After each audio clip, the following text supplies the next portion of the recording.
Hi అండి. ప్రేమంటారా 33వ భాగం వినండి. మాట్లాడలేదు కౌశిక్. దారిలోకి రావాల్సిందే, నీళ్ళు తలుచుకోవాలి కానీ అనుకుంది. ఈ 10 గురించి దానికి చెప్పకు, నేను చెప్పను అంది నీలు. ఎప్పుడు వేస్తున్నావు అన్నాడు. ఇప్పుడే, చెక్ చేసుకో అంది. అన్నట్టుగానే 60,000 వేసింది. వెంటనే ఫోన్ చేశాడు. థ్యాంక్ యూ నీలు అన్నాడు. ఓకే, జాగ్రత్త. అది చాలా ఈజీగా మార్చేస్తుంది బాయ్ ఫ్రెండ్స్ని. ఏదైనా అవసరమైతే కాల్ చేయి అంది నీలు. అనుమానంగానే సరే అంటూ కాల్ కట్ చేశాడు. వీడు పడ్డట్టే అనుకుంటూ హుషారుగా లోపలికి వెళ్ళింది.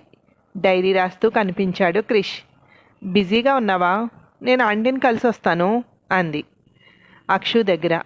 అలేకి అంటే అంతసేపు మాట్లాడింది అంది సాహితి. గెస్ చెయ్యి అంది అక్షు. కొంపతీసి వాళ్ళ అన్న లవ్ చేస్తున్నాడు అని చెప్పిందా ఏంటి అంది సాహితి. లేదు, రామ్ని లవ్ చేస్తోందట. చూసిన వెంటనే లవ్లో పడిపోయిందట అంది అక్షు. నిన్ను వాళ్ళిద్దరినీ కలపమంటోందా అంది గ్రీష్మ.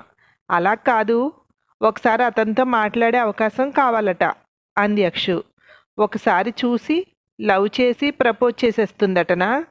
ముందు నుండి ఈ లైన్లో ఉన్న వాళ్ళ మాట ఏంటట అంది సాహితి. ముందు నుండి లైన్లో ఎవరున్నారు? నువ్వు అని చెప్పవే, మంచి పార్టీ చేసుకుందాం అంది గ్రీష్మ. పార్టీ చేసుకోవాలంటే అట్నుండి ఓకే అనాలి కదా అంది సాహితి. అనిపించేద్దాం అంది అక్షు. అలా వద్దు, అతను నన్ను ఇష్టపడితే ఓకే, కానీ ముందు మనం చెప్పొద్దు. ఏమో, ఇప్పటికే ఎవరినైనా లవ్ చేసుంటే అంది సాహితి. వాళ్ళిద్దరికీ అంత తొందరగా ఎవ్వరూ నచ్చరు అంది అక్షు. ఏంటో అంత స్పెషల్ అంది గ్రీష్మ. స్పెషల్ అని కాదు, ఇద్దరు ఒపీనియన్ ఒకటే ఉంటుంది. నేను క్రిష్ అలా కాదు, ప్రతిదానికి వ్యతిరేకిస్తాం. ఎవరో ఒకరు కాంప్రమైజ్ అవుతాం. వాళ్ళిద్దరిలో ఒకరు అమ్మాయి అయితే బాగుండేది అంటారు డాడీ అంది అక్షు. So cute. రామ్ ఇష్టాలు చెప్పు అంది సాహితి. అతని ఇష్టాలకు నువ్వు షిఫ్ట్ అవుతావా అంది గ్రీష్మ. నువ్వు కూడా ప్రేమలో పడు, అప్పుడు తెలుస్తుంది అంది సాహితి. మనం పడడాలు ఉండవు, పడేయడమే. నా కోసమే అతని ఇష్టాలు మార్చుకోవాలి అంది గ్రీష్మ. పాపం, ఎక్కడున్నాడో అంది అక్షు. ఇప్పటి నుండి పాపం కాదు, మనం ఎంటర్ అయ్యాక పాపం అంది గ్రీష్మ. నీకు ప్రియ ఆంటీకి కరెక్ట్గా సరిపోతుంది. ఆంటీకి నచ్చకపోతే ఇకెప్పటికీ నచ్చరు వాళ్ళు. అంతెందుకు, నీలునిప్పటికీ ఆ పిల్ల అంటారు, పేరు కూడా పలకరు అంది అక్షు. మీరు బాగా క్లోజ్ కదా అంది గ్రీష్మ. వాళ్ళ నలుగురు బెస్ట్ ఫ్రెండ్స్. ఇప్పటికీ మనలాగే మాట్లాడుకుంటారు, వాదులాడుకుంటారు, ఒకరినొకరు ఏడిపించుకుంటారు, సపోర్ట్గా ఉంటారు. అందరం కలిస్తే ఒక రేంజ్లో ఉంటుంది గోల. మాకంటే ఎక్కువ వాళ్లే అల్లరి చేస్తారు అంది అక్షు. నీ ఫేస్ చూస్తే అర్థమవుతుంది ఎంత హ్యాపీగా ఉంటారో. మీ ఫ్యామిలీలోకి వచ్చేవాళ్ళు కూడా మీలానే కలిసిపోవాలి అంది గ్రీష్మ. మరి ఇంకేంటి, నువ్వు వచ్చేయి అంది అక్షు. మీతో కలిసి సందడి చేయాలంటే కోడలుగా రావాలా? నీ ఫ్రెండ్గా కూడా కలవచ్చు కదా అంది గ్రీష్మ. తప్పకుండా, అన్నవాళ్ళు వచ్చాక వెళ్దాం మనం అంది అక్షు. నీకు మీ అన్నయ్య అంటే చాలా ఇష్టం కదా అంది సాహితి. అన్న అంటే ఎంత ఇష్టమో రామన్న అదే ఇష్టం. అన్న అని పిలవను కానీ అదే ఫీల్ ఉంటుంది. చిన్నప్పుడు హిందీ మూవీస్ చూస్తే రాము కాకాలు ఉండేవారు, అలాగే పిలిచేదాన్ని ఏడిపించడానికి. నన్ను అచ్చు అని ఏడిపించేవారు వీళ్ళు ముగ్గురు. ఇంట్లో నేను ఒక్కరితేనే ఆడపిల్ల అవడంతో అందరూ గారం చేసేవారు నన్ను. ఎంత అంటే నేను కంప్లైంట్ ఇచ్చానంటే ఇక అంతే. ఒక్కోసారి దెబ్బలు కూడా పడేవి వీళ్ళిద్దరికీ. క్రిష్పై కూడా రోజు ఏదో ఒక కంప్లైంట్ ఇచ్చేదాన్ని, కానీ వాడిని ఏమీ అననిచ్చేదాన్ని కాదు. అమ్మ నన్ను ఏదైనా అన్నా వాడు సపోర్ట్ ఇచ్చేవాడు. డాడీ, కుమార్ అంకుల్ అయితే నేను ఏదంటే అదే. ఆంటీ, అంకుల్ ఇద్దరు క్రిష్ కంటే నాకే ఎక్కువ సపోర్ట్ అంది అక్షు. చాలా హ్యాపీ ఫ్యామిలీ కదా మీది అంది సాహితి. ఇంకెందుకు, మనది అను అంది గ్రీష్మ. అనను, రామ్కి వాళ్ళ పేరెంట్స్కి ఓకే అన్నాక అప్పుడు అంటాను అంది సాహితి. ప్రేమిస్తున్నావు కదా, ఇంకేంటి ప్రాబ్లం అంది గ్రీష్మ.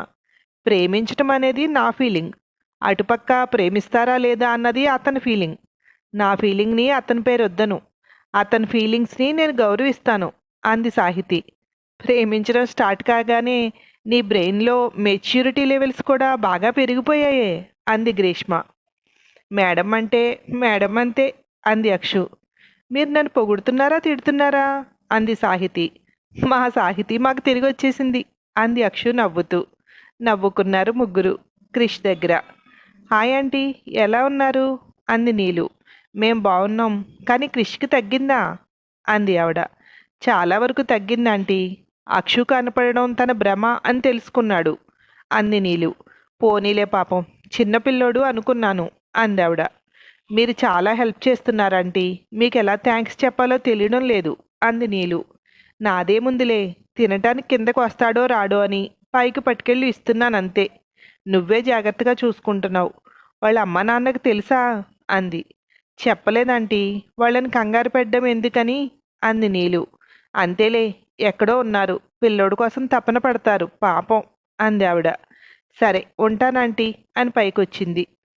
అవ్వలేదా ఇంకా అంది కృష్ణ చూస్తూ. అయ్యింది, ఆలోచిస్తున్నానంతే. ఆంటీతో చెప్పావా అన్నవాళ్ళు వస్తారు 1 వీక్ ఉంటారని అన్నాడు. లేదు మర్చిపోయాను అంది. ఎంతసేపు ఏం మాట్లాడావు మరి అన్నాడు. ఆంటీ ఏదో చెప్తుంటే వింటున్నాను. ఆ సోదికి బుర్ర పనిచేయలేదు, చెప్తానులే వెళ్ళేటప్పుడు అంది.